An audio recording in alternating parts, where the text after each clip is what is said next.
The weapons of the French were soon in the hands of the first Huron and then the Teonatati. These tribes were exhausting the beaver population and needed to expand their hunting territory, so that they invaded southern Michigan against the Mescouta Fox, Potawatomi, and Kickapoo. The Fox were the Meskwaki, or the Red Earth people. Because this invasion had no direct influence on the fur trade, the French did not interfere.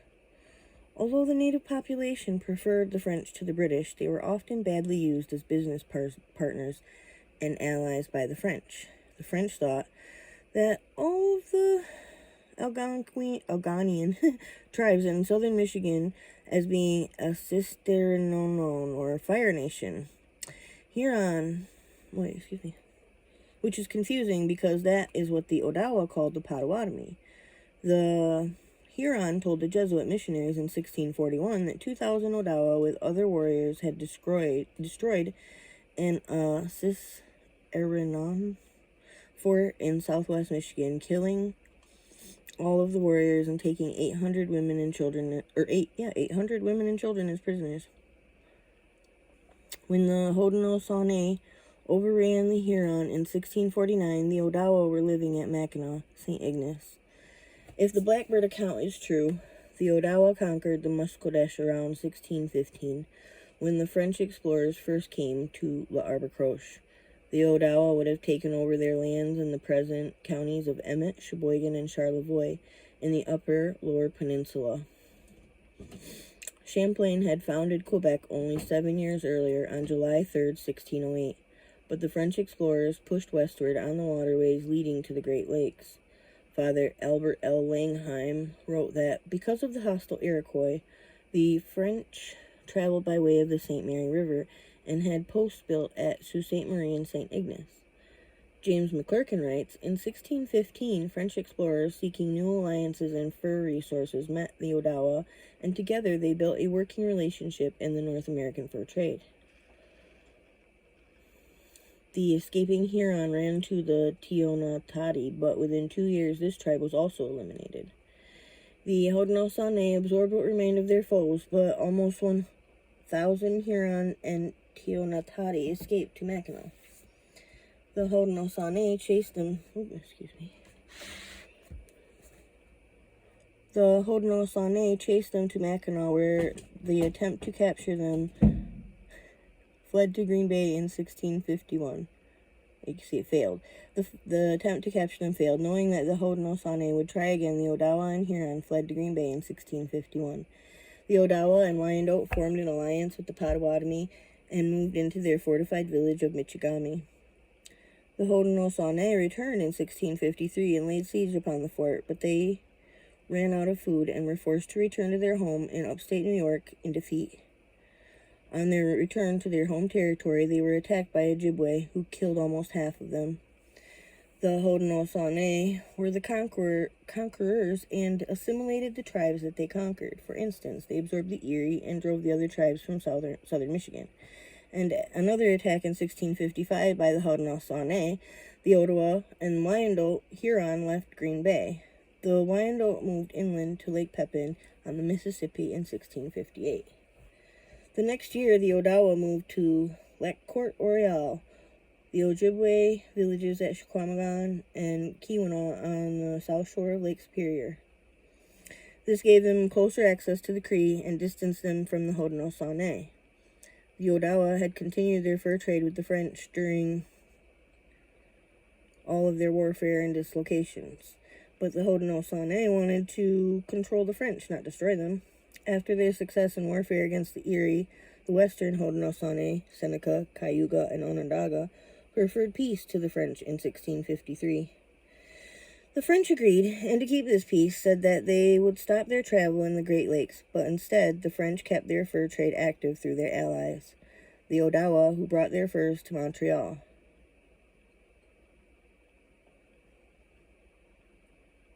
Okay. It is important to note that it was the Odawa, not the Ojibwe or other tribes, who often visited Montreal as the leaders of the fur trade. The peace between French and Haudenosaunee ended in 1658. At this time, the great Odawa chief, Otonagame met with the French in 1653. Wesley Andrews writes, "The meeting between the Otonagame and the French is verified in the old French documents, which indicate that it took place in the year 1631.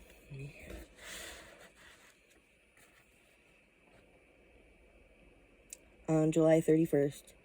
Otonagame was the first Ottawa to trade with the French and historically was the first to be called in, quote, Ottawa. The story of how the Odawa got their name was told by Odawa chief known as Ogiman Winini in 1840. He, Omegawan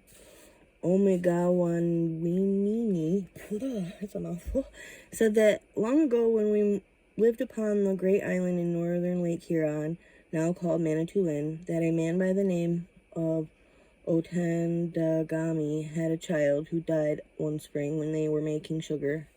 When he was fasting and mourning the death of his child, he was told by a voice that he should travel to the east down the river, and there he would meet people who would help them.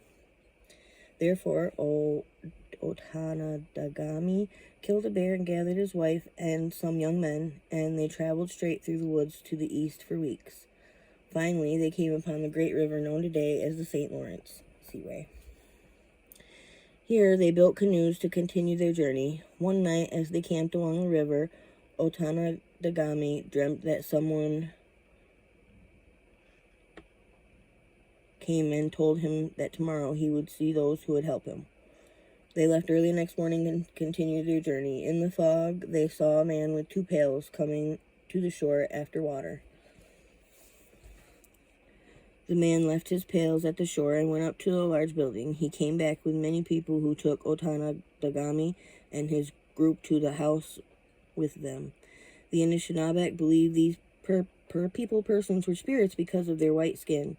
The white-skinned people gave Otonagame and his band many things, guns, kettles, axes, and other utensils, as well as a chief's coat for Otonagame.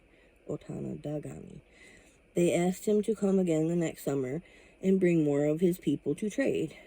The story records the first meeting between the French and the people of Otonagame's band, who were called the Sable Band. Eventually, they were called the Traders because they participated in so much of that activity. Pierre Radisson and Medard Chouard Grisales joined the Odawa on a trading party to the Great Lakes and were the first Europeans to see Lake Superior. The French spent the winter with the Odawa and had some hardship training, since the Odawa had experienced a poor growing season for corn and were reduced to boiling and eating their moccasins. In the spring, 2 Frenchmen traveled overland to the land of the Sioux to trade. When the Frenchmen returned to Quebec in 1660, they were arrested and had their furs taken for defying the travel ban. But the Dakota had learned the value of the furs by trading with these 2 French traders, and from then on would not allow the Wyandot to live and hunt along the Mississippi. Therefore, the Wyandot left Lake Pepin and joined the Odawa at Chequamegon. The Haudenosaunee could not stop the large canoe flotillas of heavily armed Odawa and Wyandot coming down the Ottawa River to transport furs, and decided to again attack their villages. The Haudenosaunee had to pass through Ojibwe territory to do so, and in 1664 the Ojibwe, Nipissing, and Odawa surprised a Haudenosaunee war party west of Sault Ste. Marie in what is now the Upper Peninsula and killed them all. The Haudenosaunee never attempted to attack the Odawa in their home villages near Lake Superior after that. In 1664, the French were no longer afraid of the Haudenosaunee, since the soldiers were placed in Canada under royal control that year. The French decided to send soldiers from Quebec against the Haudenosaunee. The French could now travel to the Great Lakes, and in 1665, Nicolas Perrault, Jesuit Claude Jean Aloes, and 6 other Frenchmen joined the party of 400 Odawa and Wyandot on a trip to Green Bay. The Odawa accepted and lived peacefully with the Jesuits from the time when Father Aloes first established a mission at La Alpine du Saint-Esprit at Chequamegon in 1649. In New York in 1667, French attacks forced the Haudenosaunee to make peace with all of the trading parties and allies in the Great Lakes. Therefore, French traders and missionaries were now allowed in the Great Lakes. But Father Jacques Marquette joined Eloise at Chequamegon in 1669, but this entire region was consumed by starvation, epidemics, and warfare. Life was not easy on the Great Lakes frontier for either missionaries or the native tribes. The Sioux Dakota ruled at the western end of Lake Superior and fought with the Ojibwe for years, while the Assiniboine to the north allied with the Cree. The Jesuits named the Ojibwe at Sault Ste. Marie as Saunters, or people of the Falls. Daniel Duluth arranged a peace between the Salter Ojibwe and Dakota, but it did not include the Green Bay tribes or the Keweenaw Ojibwe, who continued warring with the Dakota. This warfare between the Great Lakes allowed the French to begin trade with the Sioux. The refugee tribes were afraid that the French would begin arming the Sioux. The Odawa did not forget that on their move to Mackinac that the Dakota had killed their chief. They formed joint war parties with the Potawatomi, Meskwaki, and Sauk. The Sauk, or Sac, called themselves Sukayaki, or people of the outflow. The situation escalated when the French made regular trips to the Dakota. Two Ojibwe Menominee warriors of Chief Achigananga murdered French traders in Upper Michigan in 1682. Duluth tried to establish a European court system to sentence them, but Odawa and Salty Ojibwe objected to a strong punishment for Achigananga. Therefore, Duluth executed one less powerful Menominee. The informal political organization of native people had worked well for thousands of years. For instance, each person had a voice in local politics. When most people favored a decision, a smaller number did not. The smaller could move away to join kin in other towns or establish their own settlement. Because they had no formal government institutions, no one person could dictate to his or her neighbors. Government rested with the people no matter where they traveled. The Illinois again began the Beaver Wars in 1680 when they killed the Seneca chief Ananaha at a meeting in Mackinac. Even though this murder occurred in the Odawa village, the Haudenosaunee went after the guilty Illinois. A Seneca protest at Mackinac led to the murder and subsequent attacks on the Illinois. Henry de Tonty and other French were forced from the Illinois territory and moved to Green Bay. Business competition between the French fur traders rivaled any of the intertribal conflict. The Green Bay traders in 1679 tried to prevent LaSalle from trading with the Illinois by encouraging their enemies at the Meskwaki and Miami to settle in Chicago. The Odawa were angry with the French and were interested in another war with the Haudenosaunee. To be safe, the Odawa on Manitoulin Island returned to Mackinac. The intertribal war spread, and the Ottawa entered the fray after the Seneca attacked Mackinac in 1682. In the Illinois country, de Tonty was keeping the fur trade going in the midst of war. Tonty built Fort St. Louis at Utica, Illinois, in 1682 on the upper Illinois River. When it was built, he invited the Illinois and Miami to live close to it for defense. The Haudenosaunee became aware of the settlement and attacked it in 1684. Unable to conquer the fort, the Haudenosaunee defeat was the turning point of the Beaver Wars. But then Joseph La Barre, the governor of Canada, signed a peace treaty with the Haudenosaunee, and he ceded most of the Illinois country to them. Jacques Rene Denonville ordered the French traders to cooperate, built new forts, and armed the Algonquin. He created an alliance with the Odawa, Wyandotte, Ojibwe, Illinois, Miami, Fox, Sauk, Kickapoo, and Meskwaki. This alliance took the offensive in 1687 at the same time as King William's War, 1688 to 97. Between France and Britain. The Odawa were more than just a part of the Great Lakes Alliance, they were its senior members. Andrew Blackbird explains the status of the Odawa. But the Ottawa were, however, considered as the most ancient tribe of the Indians and were called by the other tribe their big brother. Although they are a smaller race in stature than many other tribes, they were known as the most wise and sagacious people. Every tribe belonging to all the Algonquin family of Indians looked up to the Ottawas for a good counsel, and they were as brave as the Chippewa and very expert on the warpath. The French attacked the Haudenosaunee homeland in upper New York State when the French organized alliance drove the Haudenosaunee from the Great Lakes. Battles in large canoes on Lake St. Clair and Lake Erie occurred between warring flotillas, and as a result, the Haudenosaunee were on the defensive and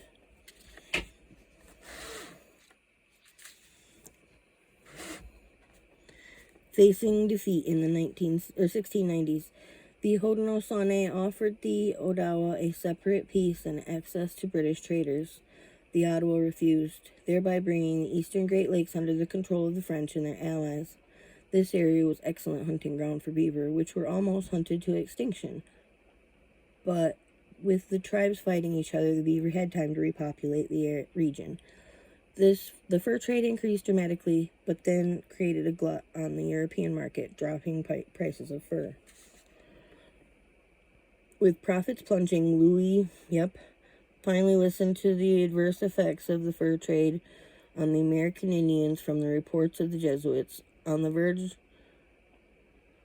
of finally destroying the Haudenosaunee, the king issued a proclamation ending the fur trade in the Great Lakes. The fur trade was the motivating factor for the alliance, and without it, Odawa resumed their independent course. The Algonquin in Wisconsin renewed their warfare with the Dakota.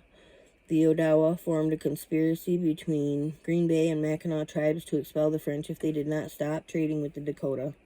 Nicholas Perot was tied to a stake by the Mescouta, ready to be burned, but he was saved by the Kickapoo.